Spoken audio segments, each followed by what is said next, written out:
విజయనగరం జిల్లాలోని మారుమూల గిరిశిఖర ప్రాంతంలో ఉంది కొండబారెడి గ్రామం. 6 దశాబ్దాల క్రితం దళారీ వ్యవస్థకు వ్యతిరేకంగా ఉద్యమించిన ఈ ఊరు ఇప్పుడు సేద్యంలో సహజ పద్ధతులతో విజేతగా నిలిచి ఆంధ్రప్రదేశ్ రాష్ట్రంలోని తొలి ప్రకృతి వ్యవసాయ గ్రామంగా ఆవిర్భవించి అందరికీ ఆదర్శంగా నిలుస్తోంది. పేరుకు గిరిజన గ్రామమే అయినా ఇక్కడి రైతులు పండిస్తున్న పంటలు, సాగు తీరుతెన్నులు మాత్రం 2 తెలుగు రాష్ట్రాల్లో అత్యంత గుర్తింపును సంపాదించుకున్నాయి. నిన్న మొన్నటి వరకు రసాయన ఎరువులతో వ్యవసాయం చేసిన వీరంతా నేడు ఆ సేద్యంలో ఉన్న కష్ట నష్టాలను తెలుసుకుని ప్రకృతి విధానాల్లో పంటలు పండిస్తూ అద్భుతాలు సృష్టిస్తున్నారు. గ్రామంలో ఉన్న ప్రతి రైతు ప్రకృతి సేద్యం చేస్తూ తక్కువ పెట్టుబడితో మంచి దిగుబడుల్ని సొంతం చేసుకుంటున్నారు. భూమి లేని గ్రామస్తులు పెరటి పంటలు పండించుకుంటూ పల్లెను పచ్చదనంతో నింపేస్తున్నారు. గిరిజన రైతుల్లో ఇంతటి చైతన్యం రావటానికి కారణం జట్టు ట్రస్ట్ చేస్తున్న కృషియేనని చెప్పక తప్పదు. రసాయన ఎరువులు వాడి పంటల్ని పండించి నష్టాలకు గురవుతున్న గిరిజన రైతులతో ప్రయోగాత్మకంగా ప్రకృతి వ్యవసాయాన్ని చేయించి సాగులో మెళకువలను నేర్పించి వారి ఆర్థిక అభివృద్ధికి సహాయపడుతోంది. కొండబారెడి అనే ఒక గ్రామం ఉంది. ఆ కొండబారెడి ఆంధ్రప్రదేశ్ రాష్ట్రంలోనే మొట్టమొదటి ప్రకృతి వ్యవసాయ గ్రామంగా ఆంధ్రప్రదేశ్ ప్రభుత్వం గుర్తించి దాన్ని అనౌన్స్మెంట్ కూడా చేయడం జరిగింది. ఈ కొండబారెడి దారిలోనే ఇప్పుడు 93 గిరిజన గ్రామాలు బయో విలేజెస్గా డిక్లేర్ చేసుకున్నాయి. బయో విలేజెస్ అంటే ఆ గ్రామంలో ఏ రైతు కూడా రసాయనిక ఎరువులు కానీ రసాయనిక పురుగు మందులు కానీ పూర్తిగా వాడుకుంటా వాళ్ళు నిర్ణయం తీసుకున్నారు. దాన్ని ఇప్పుడు అమలు చేస్తున్నారు. ప్రకృతి వ్యవసాయం ఎందుకు అనేది ఇప్పుడు ప్రపంచవ్యాప్తంగా ఒక పెద్ద చర్చ. సాంప్రదాయ వ్యవసాయంలో ఉండే న్యూట్రిషన్స్ కానీ సాంప్రదాయ వ్యవసాయంలో ఉండే ఆరోగ్యపరమైన విషయాలు కానీ ప్రస్తుతం మనం పండిస్తున్న ఈ పంటల్లో లేదు.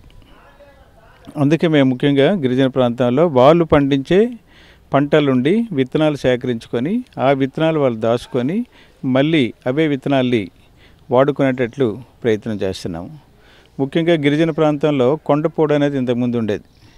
కొండపోడులో సుమారుగా 20 నుండి 30 రకాల విత్తనాలు, అందులో ఆకుకూరలు, కాయకూరలు, దుంపకూరలు, నూనె గింజలు, పప్పు ధాన్యాలు వేసుకునేవాళ్ళు. ఒక పంట తీసిన తర్వాత మరో పంట వచ్చేది. అంటే సంవత్సరం పొడుగున కూడా 365 రోజులు కూడా ఏదో ఒక పంట అనేది గిరిజన ప్రాంతాల్లో వచ్చేది. కాబట్టి వాళ్ళకి ఆరోగ్య భద్రత అనేది చాలా ఎక్కువగా ఉండేది. మళ్ళీ ఆరోగ్య భద్రత, ఆహార భద్రత గిరిజన ప్రాంతాల్లోనూ పల్లె ప్రాంతాల్లోనూ తీసుకురావాలంటే మళ్ళీ ప్రకృతి వ్యవసాయం చాలా తప్పనిసరి. ఇది రైతులకి ఉపయోగమే కాకుండా వినియోగదారులకు కూడా చాలా ఉపయోగం. అందరితో పాటు మన భూమిని మనం రక్షించుకోవడానికి ప్రకృతి వ్యవసాయం చాలా ముఖ్యం. ఒక 1/2 ఎకరా భూమి ఉంటే ఒక కుటుంబానికి కావాల్సిన అన్ని రకాల ఆహార పదార్థాలు అందులో వాళ్ళు సంపాదించుకోవచ్చు. మన విజయనగరం జిల్లాలో సుమారు 2500 మంది రైతులు అన్నపూర్ణ మోడల్ని అమలు చేస్తున్నారు. అన్నపూర్ణ మోడలు 365 రోజులు కూడా వాళ్ళకి ఆహార భద్రత కల్పించాలన్న ఉద్దేశంతో PMDS pre monsoon dry sowing, ఇది ఆంధ్రప్రదేశ్ ప్రభుత్వం రైతు సాధికారిక సంస్థ ద్వారా దీన్ని విస్తృతంగా ప్రచారం చేస్తున్నారు.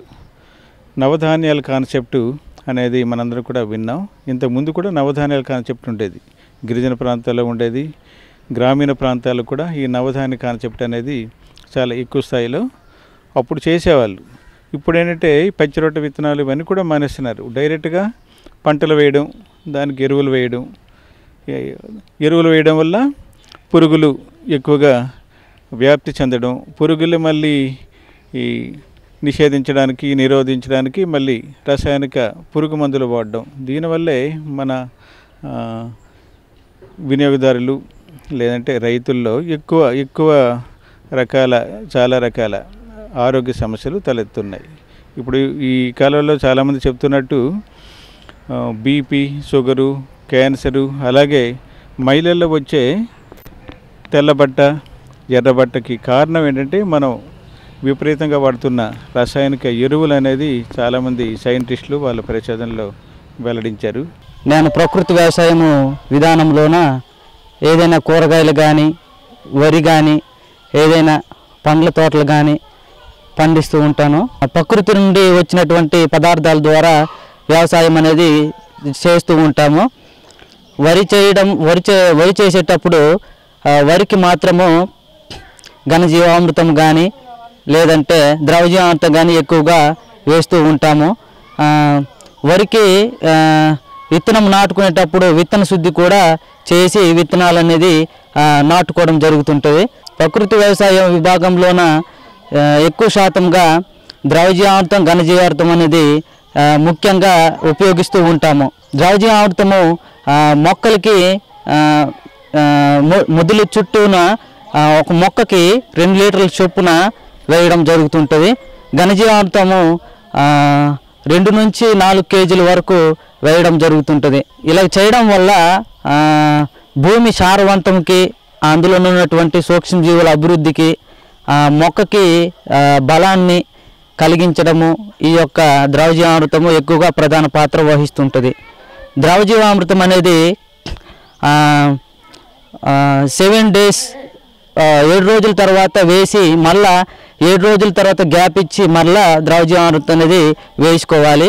అలా వేసుకునేటప్పుడు ఆ యొక్క మొక్కకి పోషకాలు అభివృద్ధిలోనో కానీ, ఆ యొక్క మొక్క ఎదుగుదలకు కానీ, ఆ భూమి యొక్క సారవంతము అభివృద్ధి చెందడం కానీ జరుగుతూ ఉంటుంది. ద్రవజీవామృతం అనేది వేయడం వల్ల ఆ యొక్క పంటకి రావలసినటువంటి పూత దశ కానీ, గింజ దశ కానీ బాగా అభివృద్ధి చెందుతూ ఉంటుంది. ద్రవజీవామృతము ఎక్కువగా మొక్క ఆ యొక్క బలానికి మరియు ఉండేటువంటి నత్రజని కానీ, కార్బన్ కానీ, పొటాష్ కానీ అందించడానికి కూడా దానికి బలాన్ని చేకూరుస్తూ ఉంటుంది. పొటాషియం, కాల్షియం అందేటట్లు విధంగా జిల్లేడు కషాయం కూడా దానికి వేస్తూ ఉంటాము. వరిలోనే ఎక్కువగా ద్రవజీవామృతము, జిల్లేడి కషాయం అనేది ఉపయోగిస్తాము. వరిలోన చూసుకున్నట్లయితే లైన్ సోయింగ్ ప్యాడీ అనేది వేయటం జరుగుతుంటుంది. లైన్ సోయింగ్ ప్యాడింగ్లోన ద్రవజీవామృతం వేసుకోవడం వల్ల లైన్ టు లైను ఆ యొక్క ద్రావణం అనేది మొక్కకి అందుతూ ఉంటుంది.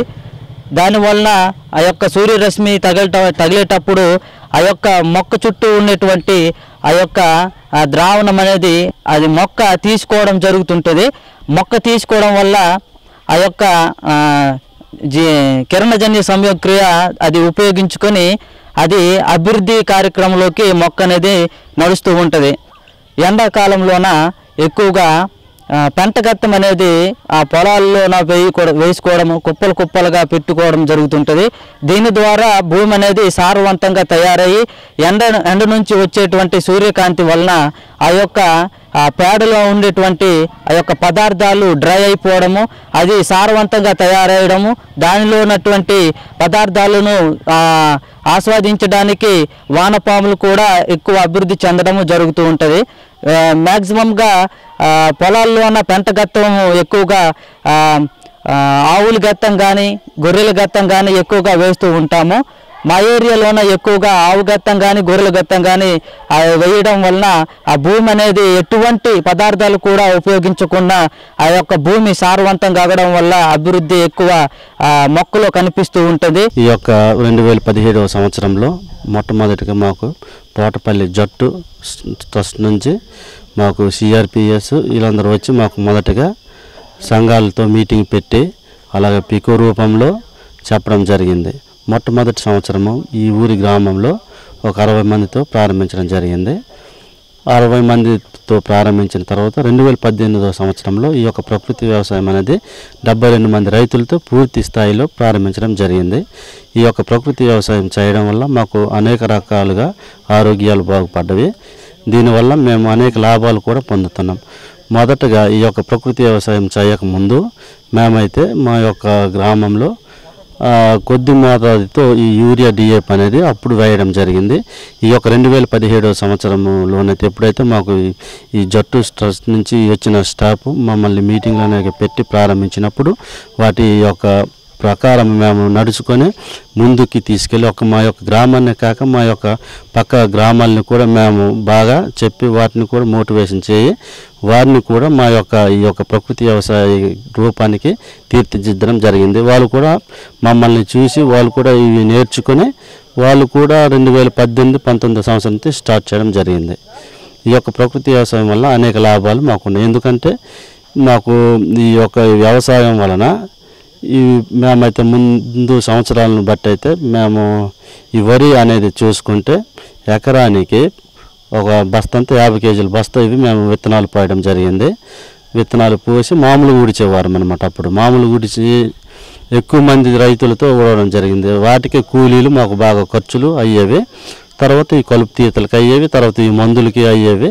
వాటి వల్ల మేము లాభాలని పొందడం జరగలేదు. అవి దుబ్బులు దగ్గర నాటడం వలన గాలి వెలుతురు తగలకుండా అవి మాకు సంవత్సరానికి ఎకరానికి 18 నుంచి 19 బస్తాలు వచ్చాయి. ఈ యొక్క ప్రకృతి వ్యవసాయం అది ఎకరానికి 18-19 బస్తాలు అనేవి ఈ ప్రకృతి వ్యవసాయం చేయక ముందు వచ్చేవి. ఈ యొక్క ప్రకృతి వ్యవసాయం అనేది చేసిన తర్వాత వీటినన్నిటిని పద్ధతులు అవన్నీ పాటించిన తర్వాత మాకు ఎకరానికి 28-29 బస్తాలు ఎకరానికి మాకు ఇప్పుడు రావడం జరుగుతుంది. దానివల్ల ఈ యొక్క ప్రకృతి వ్యవసాయం అనేది మాకు చేయడం వల్ల ఎంతో లాభదాయకంగా ఉంది. ఇదనే కాక దీనితో పాటు మేము ఈ కొండపోడుల్లో కందులు, ఈ రాగులు, తర్వాత ఈ మొక్కజొన్న ఇవి కూడా మేము ఒక 15 రకాల దాకా కూరగాయలు ఈ తీగ జాతులు వాటితో కలిపి వేసుకొని సంవత్సరానికి సరిపడే ఆదాయాన్ని మేము తీసుకోవడం జరుగుతుంది. ప్రకృతి వ్యవసాయం అనేది 2016-17లో అమలు చేయడం అనేది జరిగింది. కొండబావిడి గ్రామంలో జట్టు ట్రస్ట్ ఆధ్వర్యంలో మేము జట్టు ట్రస్ట్లో ట్రైనింగ్ తీసుకున్నాము. తీసుకున్న తర్వాత ప్రకృతి వ్యవసాయం యొక్క మెళకువలు, ప్రకృతి వ్యవసాయం ఎలా చేయాలి అనేది ట్రైనింగ్ ద్వారా మేము నేర్చుకున్న తర్వాత గ్రామాల్లో మాకు సిఆర్పీలుగా మా గ్రామాల్లో మాకు పోస్ట్ ఇచ్చినప్పుడు గ్రామంలో రైతులకు, మహిళా సంఘాలకు మీటింగ్లు ఏర్పాటు చేసి ప్రకృతి వ్యవసాయం గురించి అవగాహన కల్పించాము. మనం మాటలతో చెప్తే అర్థం కాని పరిస్థితిలో వీడియోల ద్వారా, నాటికల ద్వారా కూడా ప్రకృతి వ్యవసాయం ఏంటి, ప్రకృతి వ్యవసాయం ఎంత లాభదాయకం, ప్రకృతి వ్యవసాయం చేస్తే ఎంత మేలు అనేది మేము రైతులకు నేర్పించడం జరిగింది. మహిళా సంఘాలు మూకుమ్మడిగా భార్యాభర్తలు ఇద్దరికి మీటింగ్లు ఏర్పాటు చేసి బాగా అవగాహన కలిగించిన తర్వాత ప్రతి ఒక్కరూ నిజం ఇదంతా ప్రకృతి వ్యవసాయం చేస్తే మనం బాగుంటాం, మన భూములు బాగుంటాయి, మన ఆరోగ్యాలు బాగుంటాయి అని ప్రతి ఒక్కరికి మేము చెప్పిన మాటలు యొక్క అవగాహన బాగా అవగాహన ఏర్పడి వాళ్ళందరూ కూడా ప్రకృతి వ్యవసాయం చేద్దామని ఒకే నినాదంతో ముందుకు రావడం జరిగింది. అయితే మేము 2016-17లో మొదటిసారిగా మేము కొండబాడి గ్రామంలో మొదలుపెట్టాము. మొత్తం 80 మంది రైతులు, అందులో 72 మంది రైతులు ప్రకృతి వ్యవసాయం చేస్తున్నారు. ఇంకా 8 మంది రైతులు పిఓపి రైతులు, వాళ్ళకి కిచెన్ గార్డెన్స్ ఇలాంటివి ఏర్పాటు చేశాము. అవి పండించుకుని వాళ్ళకి సరిపోయినట్టుగా వాళ్ళు తింటున్నారు. అయితే ఈ 72 మంది రైతులు కూడా 2016-17లో చేసినప్పుడు మాతో పాటు 60 మంది రైతులు జర్నీ చేశారు. ఇంకా 12 మంది రైతులు మిస్ అయ్యారనమాట. వాళ్ళకి లాభదాయకం అనిపిస్తే మనం చేద్దాం అనే ఉద్దేశంతో వాళ్ళు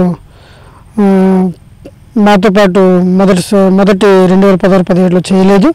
తర్వాత 12 మంది కూడా వీళ్ళకి చూసి, వీళ్ళ పంటను చూసి ఎటువంటి ఎరువులు లేకుండా మన ప్రకృతి వ్యవసాయంతో మంచి దిగుబడులు వచ్చాయి, బాగుంది అనే ఉద్దేశంతో వాళ్ళు చూసిన తర్వాత వీళ్ళకి ఒక అవగాహన ఏర్పడింది. మనం కూడా చేద్దామనే ఉద్దేశంతో 2017-18లో గ్రామం అంతా ఒకేసారి ఈ ప్రకృతి వ్యవసాయాన్ని మొదలుపెట్టడం జరిగింది. ప్రతి ఒక్కరు కూడా ఎటువంటి ఎరువులు, పురుగు మందులు వాడకుండా ఘనజీవామృతం, ద్రవజీవామృతం, బీజామృతాలతో, కషాయాలతో పంటలు పండించి మంచి దిగుబడులు సాధించారు. ప్రతి రైతు కూడా ఈ ప్రకృతి వ్యవసాయం చాలా బాగుంది, ఈ వ్యవసాయం చేసుకుంటే మంచి లాభదాయకం ఉంది, దిగుబడులు పెరుగుతున్నాయి, పెట్టుబడి అనేది తగ్గింది, ఇలా చేసుకుంటే బాగుంటుందని ప్రతి ఒక్కరికి బాగా ఇష్టపూర్వకంగా ఇష్టమైనదిగా ప్రకృతి వ్యవసాయం ఉంది. దాన్ని బట్టి ప్రతి ఒక్కరు కూడా మంచిగా దిగుబడులు సాధించారు. సాధించిందే కాకుండా పలు గ్రామాలకు కూడా చెప్పడం అనేది జరిగింది. దాన్ని బట్టి ప్రతి ఒక్కరు కూడా ప్రకృతి వ్యవసాయం ముందుకు నడిపించాలి ఆశయంతో జట్టు ట్రస్ట్ వారు ఎంతో సహకరించారు. మాకు అనేక రకాలుగా మీటింగుల్లో అవగాహన కల్పించి ఇంకా రైతులు ఏ విధంగా అభివృద్ధి చెందాలి, పంటల్లో ఇంకెలా దిగుబడులు సాధించాలి, మన అంతర పంటలు వేసుకుంటే అంత దిగుబడి ఉంటే బాగుంటుంది, మన మిశ్రమ పంటలు వేసుకుంటే అంత దిగుబడి బాగుంటుంది, ఇవన్నీ కూడా మాకు అవగాహన కల్పించి నేర్పించి ప్రతి రైతుకి కూడా దిగుబడి విషయంలో బాగా పెరగాలని మాకు వాళ్ళు మంచి సూచనలు సలహాలు ఇచ్చేవారు.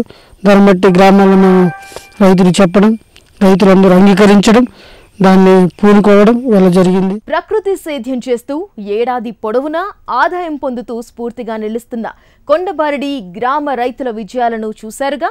ఇదే స్ఫూర్తితో మీరు సహజ సేద్యానికి శ్రీకారం చుడతారని ఆశిస్తున్నాం. మరి ఈ రోజు ప్రసారమైన కార్యక్రమంతో పాటు సాగుదారులకు ఉపయోగపడి సేద్య సమాచారం కోసం, అభ్యుదయ రైతుల అనుభవాల కోసం HMTV అగ్రి యూట్యూబ్ ఛానల్ను సబ్స్క్రైబ్ చేసుకోండి. ఇదే ఇవాల్టి నేలతల్లి కార్యక్రమం. నమస్తే.